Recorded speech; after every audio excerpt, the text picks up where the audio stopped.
if someone you care about gets sick or passes away, 100% please cry. You need to feel the feelings. Pag may pinagdadaanan ka, pagdaanan mo talaga siya. Kailangan mo umiyak ka. Kailangan mag-walling ka. Kailangan mo mag-lock sa kwarto ng ilang oras. Scream at your pillow. Alam mo yun? Then do it.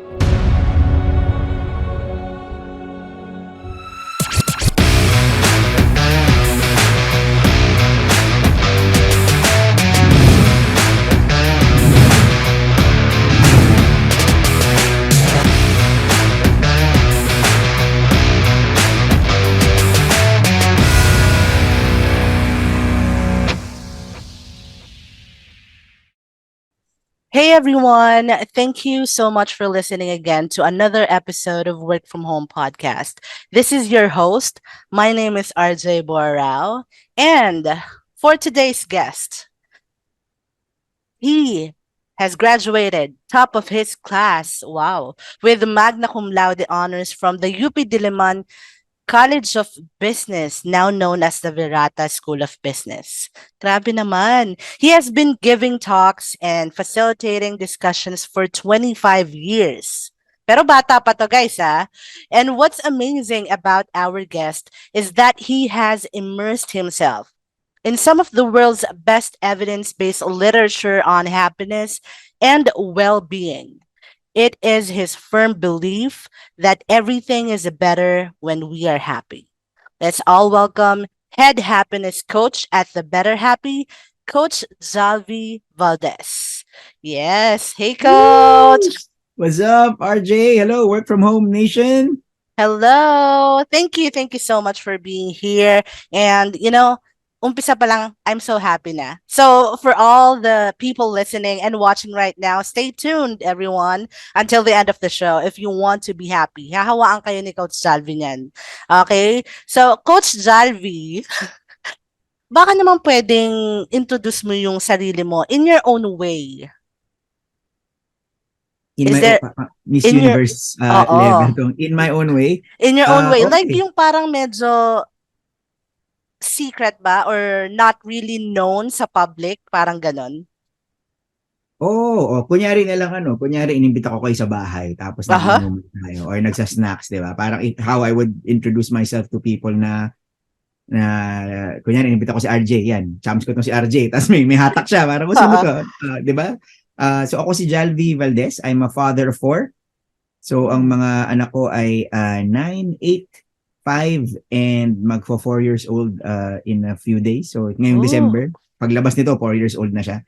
So 4 po ang anak ko, isang babae, 3 lalaki. I live in Marikina. Happily married. Mahilig, parang Islam book ba to? Oo. Yeah, so yun, ang ginagawa ko talaga is I am a happiness coach. I more than one-on-one coaching. Ang pinaka-trip kong gawin is like group workshops. And RJ has been to several of them, yung talagang may ipa-facilitate, may step by step, and then dapat may baon sila na matututunan. So at the Better Happy, which is my group, my coaching organization, we believe that everything is better when we're happy. So imagine, visualize yourself, yung happiest version of yourself, yung chill ka lang, and also masaya and excited. You're gonna be a better parent, a better professional, a better jowa or spouse, a better boss, a better employee if you are an employee. Talagang everything is better when we're happy, and that is my mission, to help people all around Asia. 100,000 ang target ko, to improve their lives through happiness science. So yun ang ginagawa ko in my free time. Mahilig po ako magluto, magbasa, manood ng anime at makipaglaro sa aking mga anak. Oy, anime. Anong anime Pwede gusto na ba yun? mo? Yes. Mahilig ako sa mga isekai anime. Sa ngayon yun yung mga trip ko. So yung mga pinapanood ko ngayon, Mushoku Tensei at saka Skeleton Knight in Another World. How I Got Reincarnated as a Slime, trip na trip ko rin yan. Siyempre yung mga classic na before, Naruto, mga ganon. Yun, anime. Pero kung papipiliin ako ngayon, all-time number 1 anime, Spy X Family. Love na love ko. Oy, gusto ko yan. I watch it with my kids. Tawan-tawa kami doon, bentang-benta sa amin. Grabe. Sobrang gusto ko yan. Pati, yan yung bonding session actually namin ng anak ko. Kasi hindi siya mahilig sa K-drama, which is I'm a fan of. Pero yan yung talagang kinahihiligan namin. Netflix, chill, yung mga ganyan. Yan. So, Ilan taon na anak mo, RJ? nag-isip 18. Nag-isip pa, no? 18 years old siya, coach. Mga Teenager na. Magandang teenager. banding nga yung anime. Okay yan. Okay. So, yung tanong ko naman na sunod, coach, if you are gonna start a work from home business again, because I know that you've been in corporate jobs before, right? In Yep. corporate. So, paano mo sisimulan ulit from scratch? Hmm.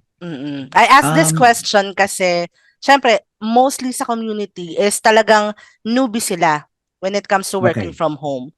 So, ito yung parang way of helping then yung sila, yung mga tao doon. When you work from home, I think, if I remember correctly, mga kalahati siguro ng work from home nation are freelancers and kalahati are employees or yung, kumbaga, may boss, no? So, Mm-hmm. uh, I think this is more applicable sa freelancers pero para din sa mga balak magnegosyo. May background kasi ako sa business planning and yung business analysis. Di ba nga business ad yung ano ko. So, I think in terms of business planning, I started it right.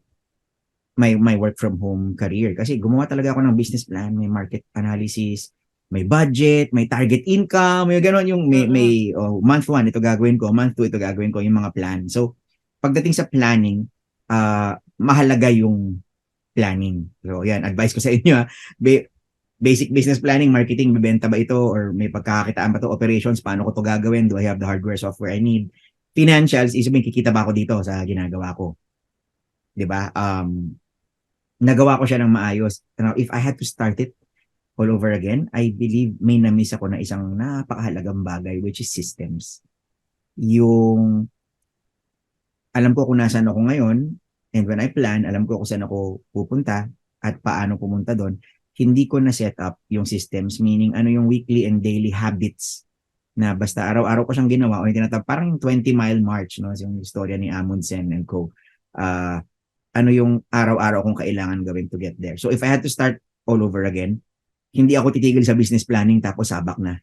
After ko gawin yung business plan, hihimayin ko, and I'm actually doing it now for my 2023, hihimayin ko yung mga things I need to do weekly and daily to get there. Para Pareto principle, parang yung I wanna do the 20% of the actions, iilan lang. Kumbaga simpleng buhay lang or just several habits that give me 80% of my results. And, di ba? Kasi setting up systems, hindi ako mag-figure out na ano kaya gagawin ko today? Ano kaya gagawin ko sa weekend? Ano kaya gagawin ko pag na-close ko tong deal na to? Nakalatag na siya as a system, and when that frees up my time and my mental energy to be more fully present with my family. I love that. I love that answer. Pero ito naman, why did you start working from home? Kasi grabe, 'di ba, yung credentials mo pa lang talagang gagano na yung level mo sa mga corporate, paano ba? Ayun pala, first question. Saang job ka galing before? Like anong brand or anong name ng company? Pwede bang mag-name drop or Pwede hindi? naman yata. Okay, okay. Yung first job ko was in a group of companies that are currently known as Ayana o parang Ayana. So Ayan, okay, okay. na-awardan sila ng Silicon Valley, yun. Congratulations Oh, Ninong Nico and wow. team. Yun, pre-pandemic yata eh. They were a micro remittance company, basta micro transactions. So I was into product management and business analysis. So ganun. I helped to manage one of their IT products. It's basically an app. And then my next job was in informatics. So it's a multinational Singapore-based na IT school. I started out as the assistant to the president, and I went through a lot of jobs in my 5 years there. Nag-assistant marketing manager ako. That's where I learned how to write copy. I also write press releases.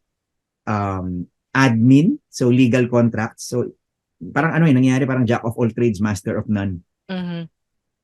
So yun yung pinanggalingan ko hanggang sa um my wife and I decided to go into business. So, yun, nagnegosyo kami uh, real estate.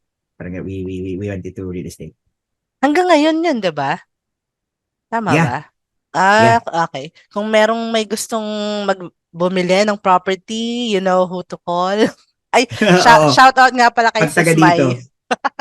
Sabi ko siya shout Pag out. taga dito sa Marikina, yun yung ginagawa namin. Ah, Small projects lang, yung tatlong bahay, apat na bahay here in here in kumbaga hindi pa kami considered as a major developer, parang micro developer kasi yun. Tatlo, apat na bahay sa Marikina, Antipolo, Cainta area. So pag taga dito kayo, yes, you will be surprised at the quality of house and the price na ano pala siya. It's really never too early to have your own house. mhm. Ay, pero what's really the trigger na mag-transition kayo into working from home? Like doing business from home. It's not the trigger wasn't really to start working from home. It Mhm. just so happened that the business model didn't need to have an office. Ah, I see. Di ba? So, papasukin namin tong negosyo na to also because we have great mentors. I mean, my parents-in-law have been in the real estate industry for almost 30 years. Di ba? And yun talaga yung business model. I mean, mas madalas ka sa construction site kaysa sa hindi mo kailangan talaga mag-office office. So, nag-set up lang kami ng home office. Mm. So, the decision was to enter the industry, not to work from home. Parang gano'n, Mhm. hindi yun yung focus. And Okay. ngayon, with the Better Happy, I mean, parang na-spoil ako kasi I want a passion project and I want it to be work from home setup Mm. kasi na-enjoy ko na eh. I was able to homeschool for 2 years. Iba yung bond with your children. Talagang two of the most blessed years of my life at nakilala ko ng mas malalim yung mga anak ko. So, ayoko na siyang bitawan, di ba? Parang natikman Mm. ko na yung more time, more freedom, more bonding opportunities with the family. So, I want to continue this way of working. Mhm. Make sense ba? Nice. Yes, of course.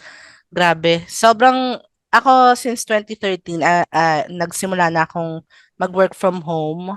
I didn't have a choice, pero yun nga, I learned to love it and I wouldn't exchange it for anything else. Yun yung ano ko talaga. So, advocate talaga. Okay. Nakaka-spoil Yes. Nakaka-spoil talaga siya kasi minsan may kailangan akong meeting. Paglabas ko, parang ganito nga pala rush hour. yung, Oo. yung naubos oras mo, 2 oras sa biyahe. Parang, ayoko na ng ganun ulit. True. Actually, pinag-uusapan namin yan ni Coach Brian. Parang, in-interview ko kasi si Coach Brian last time. Tapos sabi niya, isa yun sa reason, parang pupunta ka pa lang sa work 2 hours na or 1 hour na, pabalik 1 hour, 2 hours na or 4 hours yung nawala sa pamilya mo, 'di ba? Nakapag-bonding na kayo, nakapag-date na kayo dun sa 4 hours na yun eh. Parang ganun. Yes. So, since you're an advocate of being happy, aside from happiness, what personality trait do you think would best work pagka magsisimula ka ng business or work from home?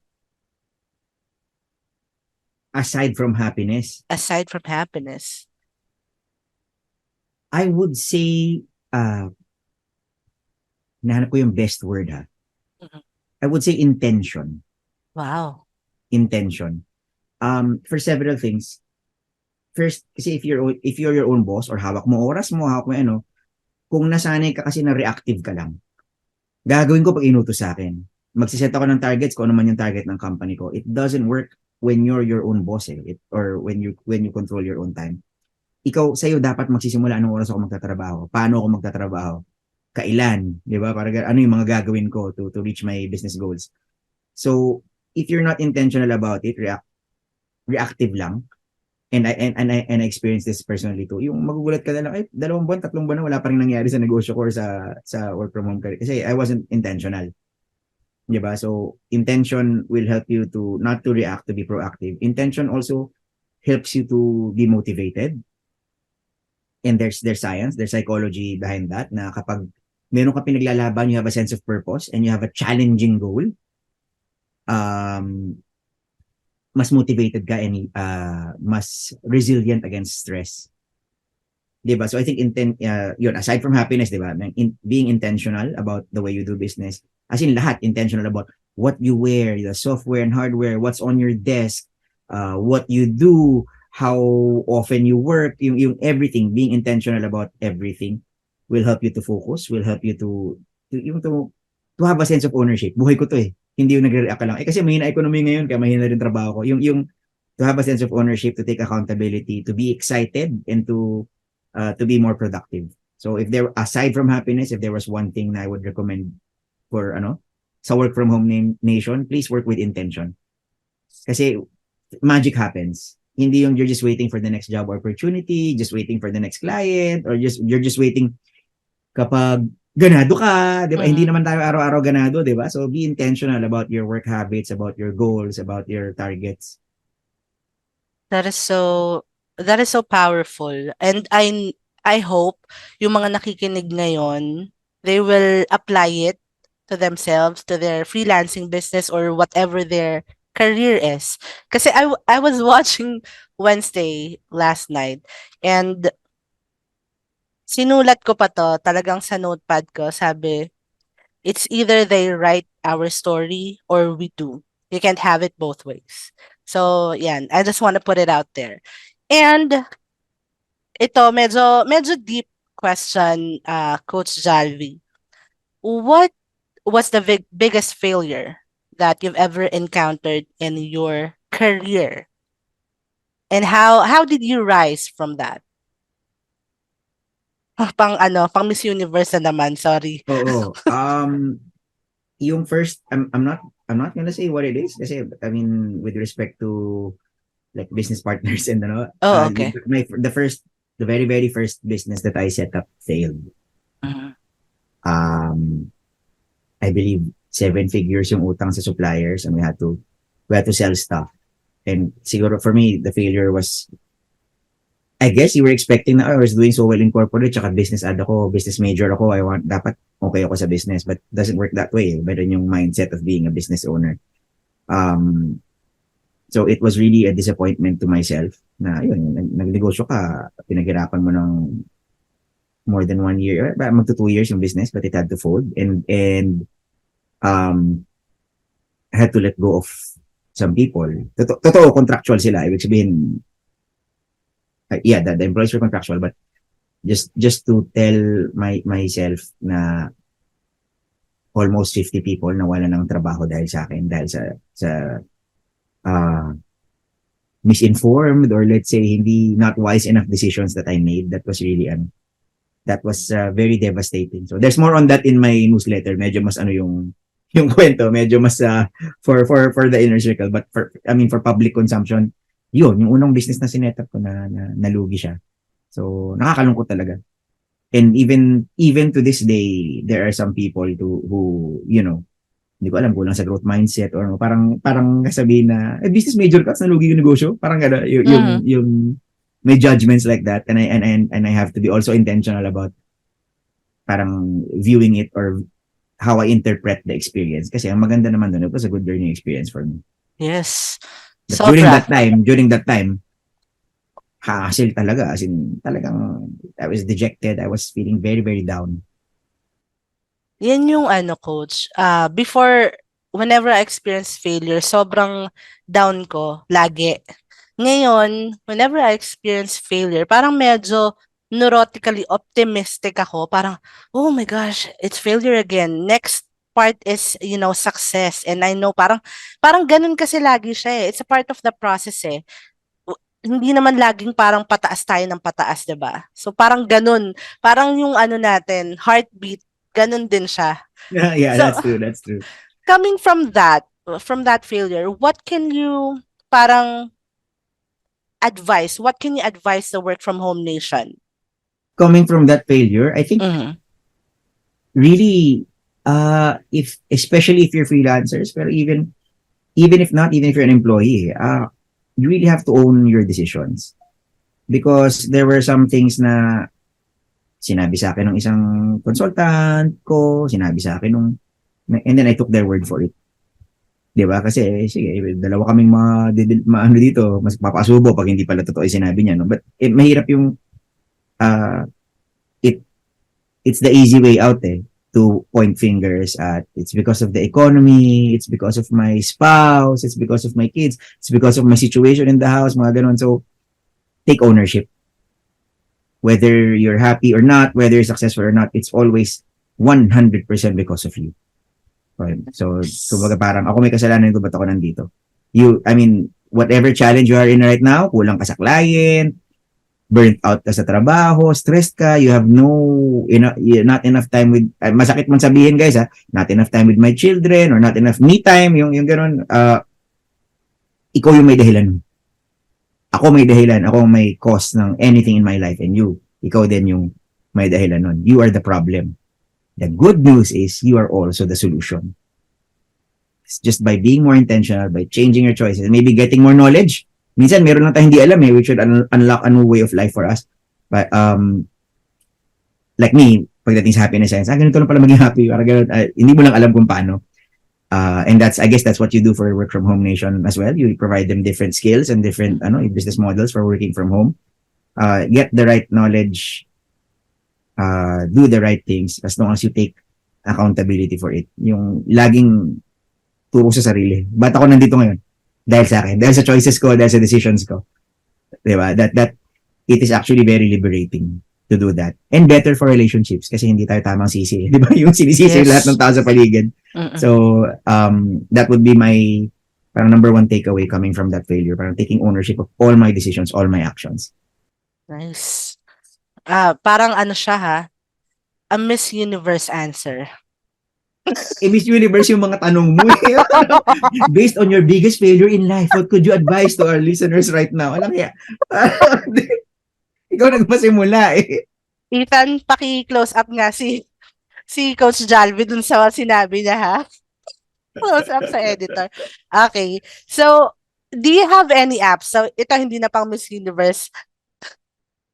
Do you have any app na ginagamit mo sa business mo na very crucial siya, hindi pwedeng mawala? Dalawa? Hindi, isa na lang. One app lang yung tanong mo sige. I use the Forest app. It's available on Android and iOS. So, Forest lang yung pangalan niya, as in gubat. Forest. Yun yung pangalan ng app. It's a combination of app manager and Pomodoro timer. So, pang deep work. So, when you do, siguro pwede mag-share ng screen para pakita ko na lang yung telepono ko. Magtatanim siya ng puno. Pag nagdi-deep work ka, o yan, Christmas yung tema niya ngayon. Yan, kung nakita yung Christmas tree. Tapos na 25-minute timer. So, pag pinindot mo yan, magtatanim siya ng puno. Kapag nag-check ka ng Messenger, Viber, WhatsApp, Facebook, habang nagtatanim ng puno, mamamatay yung puno.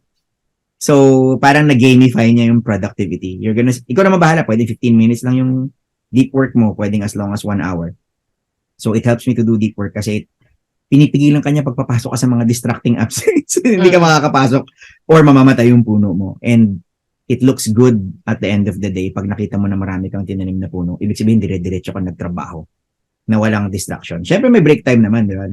But for those who don't know yung Pomodoro technique, the Forest app is a great way to put it into application na hindi mo na kailangan mag-set up ng manual na timers. Bonus point, maganda tingnan yung Forest, and bonus points, if you reach a certain number of, makaka-earn ka ng coins with every tree, pwede mo siyang i-donate to plant a real tree in a real forest somewhere around the world. I think that's the same sa Gcash. Kasi I'm similar dun sa similar dun sa Gcash na plant a tree. But I mean, this one is not a cash app. It primarily for productivity siya. So, choose your tree, set your timer ilang minutes, plant it, and during that time, you can't touch any other app. Nice. Thank you. Do you have any plans of like returning to corporate? Or if ever you'll be given a chance na parang halimbawa bibigyan ka ng malaking chunk of money like salary to go back to corporate and give up, being with your children and like homeschooling them, what would you choose? Parang pinahirap ko yung question. Oo nga eh. Feeling ko hindi yan ang tinatanong mo sa usual guest eh. Parang pinahirapan mo ako dahil sa ano. Nakakaloka. Bias ka. Okay. Ako, to be honest, there is there is one there's one, let's say, boss or employer na pag dahil dito nasa corporate ako tapos may office ako na pinapasukan, pag dahil dito papayag ako. Oh. Ibig sabihin, may masa-sacrifice talaga na time, pero I mean there are corporate jobs naman na flexi time eh, di ba? Pag dahil if ito ang magkaroon ng job opening or may opportunity ako to work there in a physical office, papatusin ko talaga, as in gigil nanginginig pa, kukunin ko yung trabaho. And that company is the Better Happy. It's my own company. Nice. So, trick question yan eh. Kasi when it grows and I incorporate, and then let's say kunyari 29 employees ko, there's vice coaches under me, kasi that's really my vision eh. Hindi lang naman ako yung happiness coach sa Pilipinas or sa mundo. Ngayon ako lang yata sa Pilipinas, but I wanna, others, maybe a strengths coach, maybe a mindfulness coach, a goal setting coach. And pag may coaching team na ako and I start my own company, I would be very, very willing to work in corporate because it's my company. Nice. So, parang, yeah, just a shift of perspective. Willing ako magtrabaho sa opisina kung ako'y may-ari ng opisina.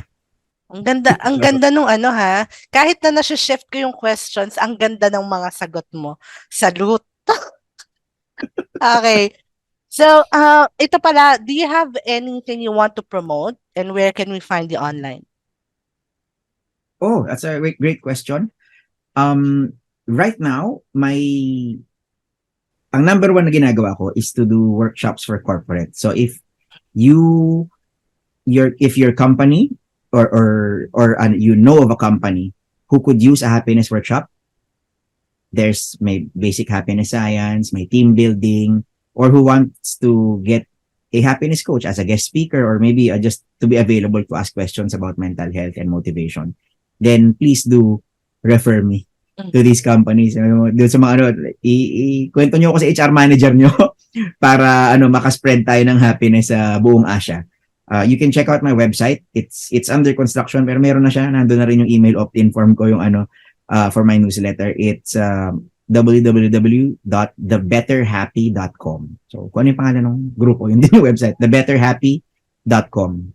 Check it out. And you can sign up to my newsletter there. You can find a little background information why I started the Better Happy. And by the way, for those who sign up to my newsletter, you are going to get a quick guide on how to set up the happiest work from home office. So kung gusto nyong malaman yung principles of management science and psychology, paano i-set up yung desk mo, yung kwarto mo kung saan ka trabaho, I would really suggest to sign up to the newsletter and get that bonus. Nice. Thank you for asking. Yes, Work From Home Nation, don't forget to check thebetterhappy.com. Okay? And I might be able to refer you to some real estate friends. Baka pwede sila. Kasi meron sila mga handle na team eh. Let me check. Okay. Great. Who do you think will be like best to interview in this podcast, Work From Home podcast? Siyempre dapat yung related din sa branding and all. Related sa branding and all? Wala akong maisip sa totoo lang kasi puro iisa lang yung circle na tinatrabahuan natin, yung tribe. Di ba? Yung tribe lang din. Pero meron din ako hindi makakilala sa tribe na diba? Siguro mga kakilala ko sa sa Toastmasters at saka sa BNI. So these are people who don't go to offices. Two of them in particular. Si Janice de la Cruz. Janice de la Cruz is an author and a wealth coach, and I think she's a financial advisor as well. But sinasama niya ng so may ang books niya is about relationships. Diba? So and definitely she's home-based. Wala siyang office na pinapasukan. Really good friend of mine. Another is Katrina JJ Letargo. Yung dalawang letter J ang nickname niya. So si Katrina Letargo, si JJ is she does career coaching. Oh. So career consultations ang ginagawa niya. And may office sila, alam ko, but she ano, mostly home based, parang ganun Mm. yung peg niya. Okay. Thank you. Thank you for that. This is my question. This is actually a random question, and it came from Captain Shira, one of the captains in Nuggets tribe. It's a phone-in question, actually. So here it how it goes. Okay. Hi, Shy. Do you choose to be happy even if the situation is not in your favor? And if you choose to be, why or why not? Do you choose to be happy even if the situation is not in your favor? Okay. Uh, can I choose not to answer that question? Sure. Because there's an underlying assumption Mm-hmm. in the question na kapag may pinagdadaanan ka, uh, hindi ka happy. And that's not true. Kasi part of being happy is like there's a deep joy na alam mo sa sarili mo that you're doing okay even if the situation is not okay. All right? That's You know interesting. in your na you're doing okay even if the situation is not okay. 'Di ba? Kasi sa totoo lang, it's foolish if let's say a loved one dies and then pa-post-post ka ng I'm grateful sa Facebook and then happy ako, okay lang naman ako, 'di ba? Parang ganoon. I don't think any human being can do that genuinely. And this is also what I tell to my coaches. Part of being happy is knowing when to be sad.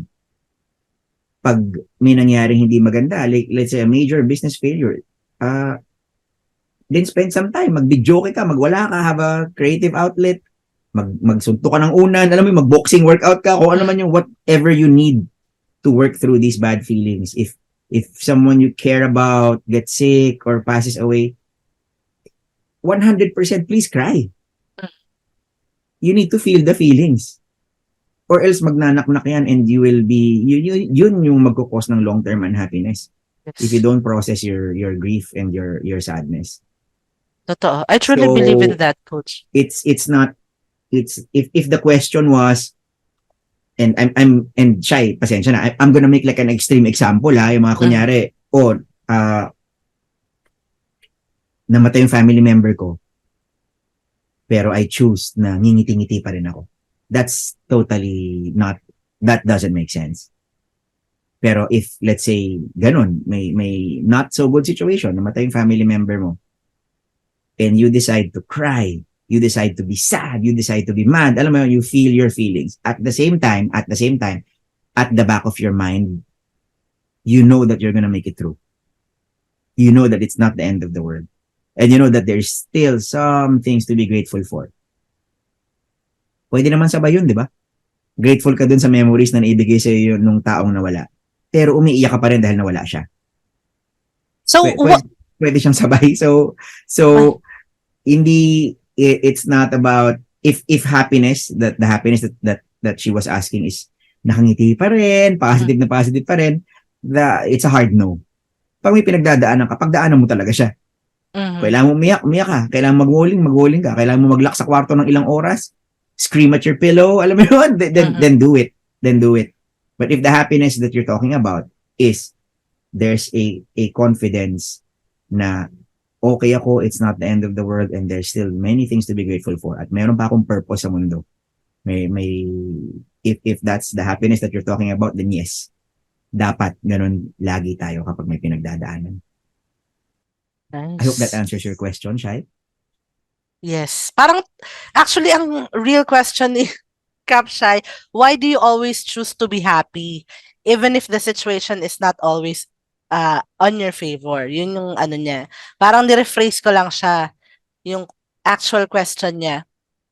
Naalala ko kasi earlier this year, coach, I lost two very important moms. Like, yung mga best friend ko, namatay yung moms nila. As in, magkasunod na buwan.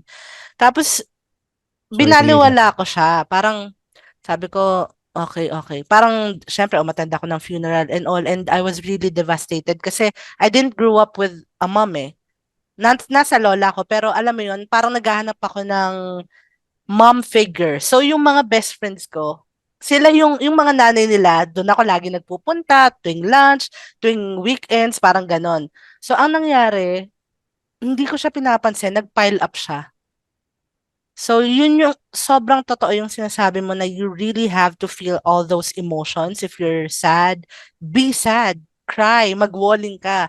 Kasi kung hindi, magugulat ka na lang, it will smash you. Bigla ka na lang, parang bigla na lang ako nagbe-breakdown, coach.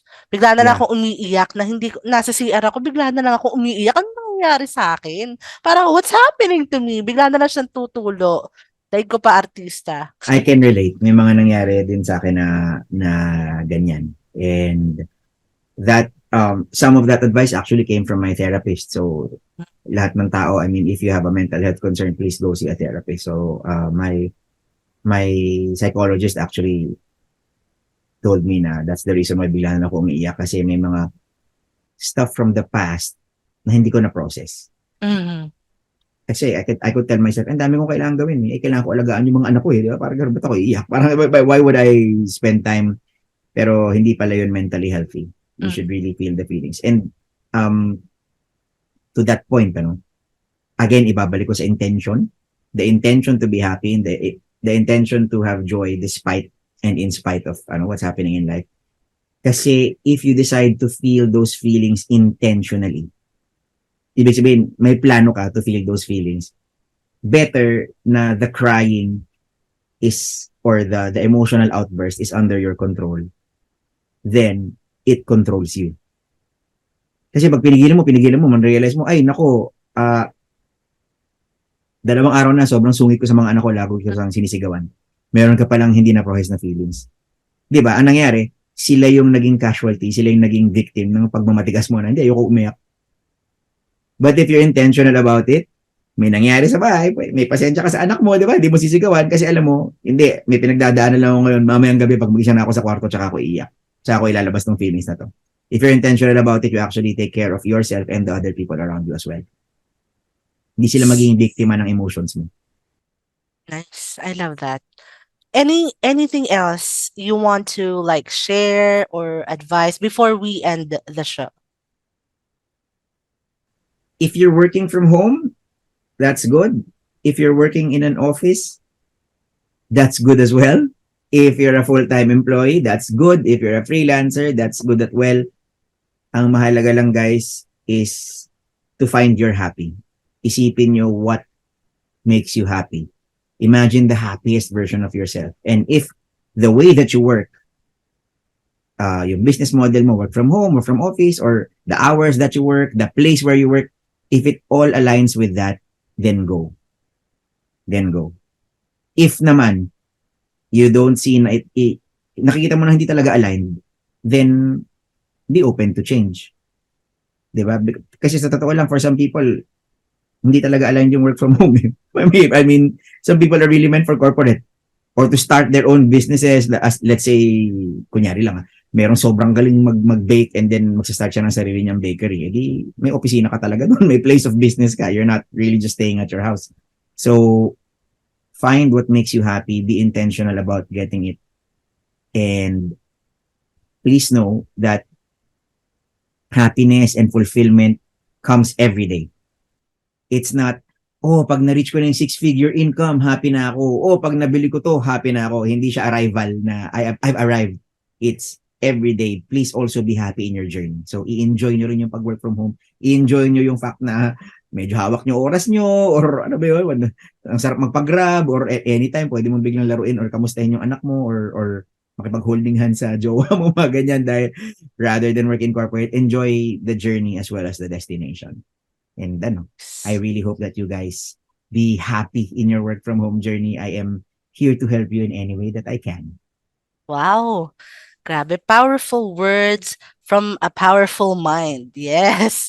Thank you. Thank you so much for that, Coach Jalvi. And I hope that you work from home nation will find your happiness, especially this Christmas. So I hope that you'll have a Merry Christmas and be happy, be kind, be humble, but you can always be a badass. Thank you, everyone. Bye. Bye! Merry Christmas!